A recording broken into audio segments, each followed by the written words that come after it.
Shalom, Bapak Ibu Saudara-saudara yang terkasih dalam Tuhan. Bersyukur pada hari ini firman Tuhan, walau di momen seperti ini firman Tuhan masih boleh diberitakan untuk kita semua pada kebaktian kali ini. Mari kita sama-sama membuka kitab kita yang terambil dari Roma 8 ayat yang pertama sampai 17. Tapi secara khusus kita akan membaca ayatnya ke-9, 10, 14, dan 15. Saya akan membacakannya bagi kita semua. Roma 8 ayat 9 dan 10. Tetapi kamu tidak hidup dalam daging, melainkan dalam roh, jika memang roh Allah diam dalam kamu. Tetapi jika orang tidak memiliki roh Kristus, ia bukan milik Kristus. Tetapi jika Kristus ada dalam kamu, maka tubuh memang mati karena dosa, tetapi roh adalah kehidupan oleh karena kebenaran. Lalu ayat 14 dan 15. Semua orang yang dipimpin roh Allah adalah anak Allah. Sebab kamu tidak menerima roh perbudakan yang membuat kamu menjadi takut lagi, tetapi kamu telah menerima roh yang menjadikan kamu anak-anak Allah. Oleh roh itu kita dapat berseru, Ya Aba, Ya Bapa. Ya, sedemikian jauh pembacaan firman Tuhan kita pada hari ini. Tema khotbah yang saya bawakan pada hari ini adalah kematian bukanlah akhir dari kehidupan. Saudara-saudara yang terkasih dalam Tuhan, jika kehidupan itu boleh dilukiskan dalam suatu penggambaran atau umpama, kira-kira penggambaran apakah yang cocok untuk melukiskan kehidupan kita di dunia ini? Ada orang yang berkata bahwa kehidupan itu seperti layaknya sebuah roda yang berputar. Ada kalanya kita di atas, ada kalanya kita di bawah. Sebagian orang lain juga berkata bahwa hidup itu seperti air yang mengalir. Jadi biarkanlah saja ikuti alirannya. Tetapi saya pribadi sangat suka dengan satu penggambaran yang mengatakan bahwa hidup itu adalah satu perjalanan. Hidup adalah satu perjalanan. Ketika saya merenungkannya, saya terbayang kepada suatu perjalanan pulang ke kampung halaman, menemui orang tua di satu desa yang begitu damai dan tenang. Mungkin saudara-saudara juga bisa membayangkannya, atau mungkin juga pernah mengalaminya. Saya membayangkan seperti seorang anak kecil yang diajak oleh ayahnya pulang ke kampung halaman. Anak kecil ini tidak tahu di mana kampung halamannya, ia tidak tahu bagaimana perjalanan sampai ke sana, dan ia tidak tahu berapa lama waktu untuk sampai ke sana. Satu hal yang ia tahu adalah ia akan memulai perjalanannya dan ia akan sampai di rumah kakeknya. Lalu berangkatlah mereka memulai perjalanannya. Si anak kecil ini memeluk ayahnya di sepanjang perjalanan. Ia mengamati setiap jalan yang mereka lalui. Terkadang jalannya tidak selalu lurus, kadang berbelok-belok, kadang menanjak, kadang menurun. Tetapi mereka terus maju.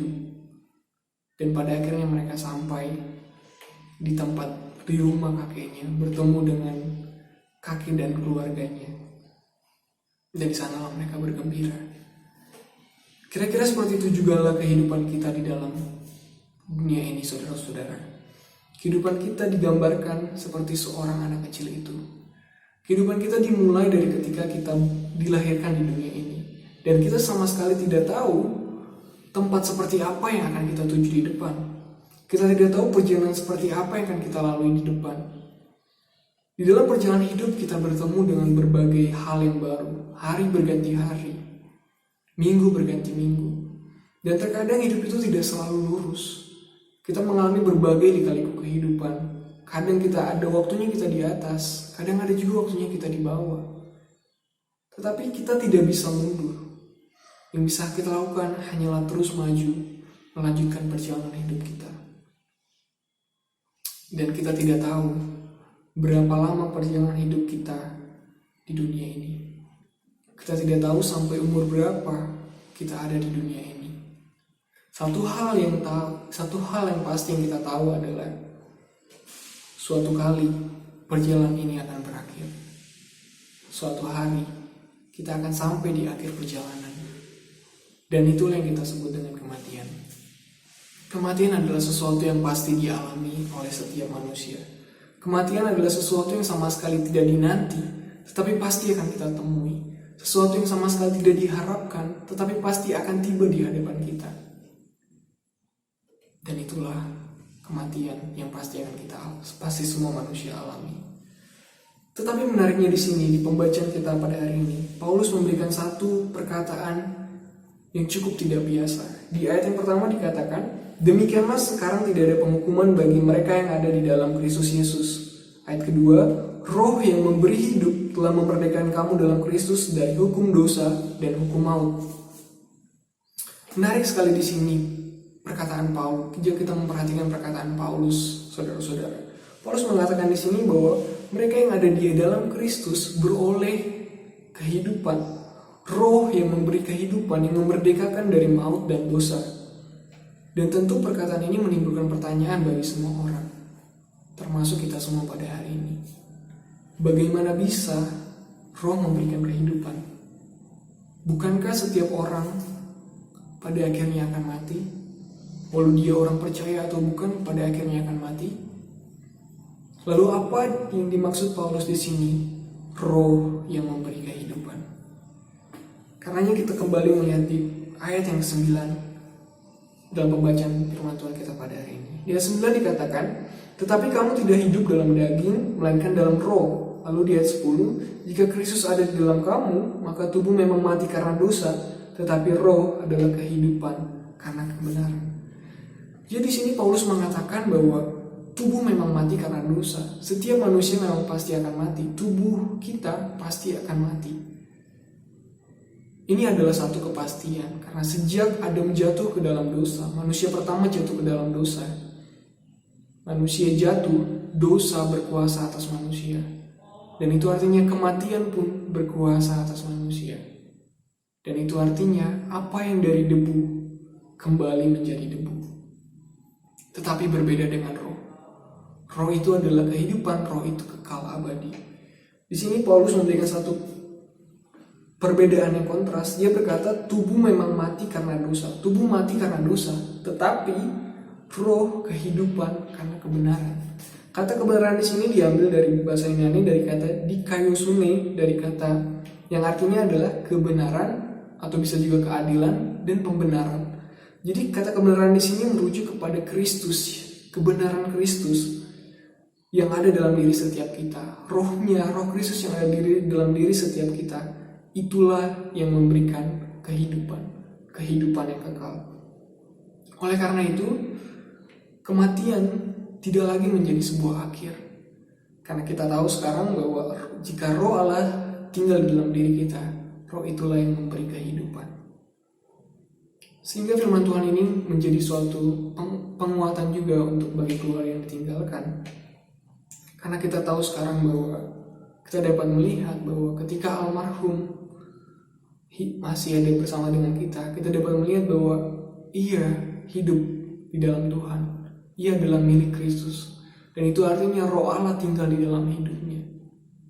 Dan melalui firman Tuhan ini kita diyakinkan bahwa jika roh itu tinggal di dalam diri orang percaya, maka roh itu yang memberikan kehidupan. Sehingga sekarang kita bisa yakin bahwa almarhum telah kembali bersama-sama dengan Tuhan di dalam kekekalan.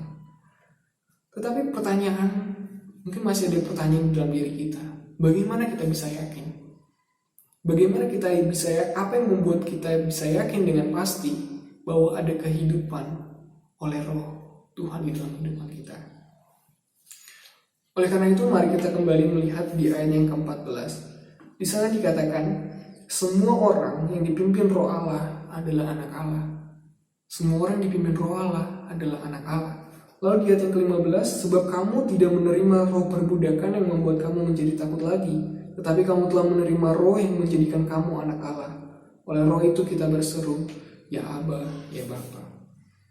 Di sini Paulus memberikan satu jaminan bahwa ketika roh itu tinggal di dalam diri kita, di dalam diri setiap orang percaya, maka roh itu bukan hanya memberikan kehidupan, tetapi juga memberikan satu kepastian bahwa orang percaya itu diangkat sebagai anak-anak Allah, dijadikan sebagai anak-anak Allah. Seperti yang ada di ayat yang ke-15 tadi. Kan menarik ketika kita melihat kata menjadikan di sini. Kata menjadikan di sini diambil dari kata huiothesia yang dalam bahasa Inggris itu diterjemahkan sebagai adoption, spirit of adoption, atau dalam bahasa Indonesia mungkin diterjemahkan sebagai, bisa dikatakan sebagai adopsi, diangkat. Dalam terjemahan lama diterjemahkan sebagai menjadi anak angkat. arti menjadi anak angkat ini, diangkat sebagai anak ini memiliki arti yang begitu mendalam, saudara-saudara. Jika kita melihat dalam konteks budaya Roma pada saat itu, ketika seseorang mau diangkat sebagai anak, itu melalui rangkaian tradisi yang ada dan membutuhkan banyak saksi. Dan ketika seseorang diangkat sebagai anak, ia kehilangan hak dari keluarganya yang lama, dan ia mendapat hak dalam keluarganya yang baru. Selain itu juga orang yang diangkat sebagai anak ini, kehidupan lamanya seolah dihapuskan. Kehidupan lamanya dihapuskan. Jika ia punya hutang itu pun dihapuskan. Dan sekarang dia seolah menjadi orang yang baru, manusia yang baru dalam keluarga yang baru. Dan ia menjadi anak yang sah dari ayahnya. Dan dia menjadi ahli waris dari kekayaan ayahnya.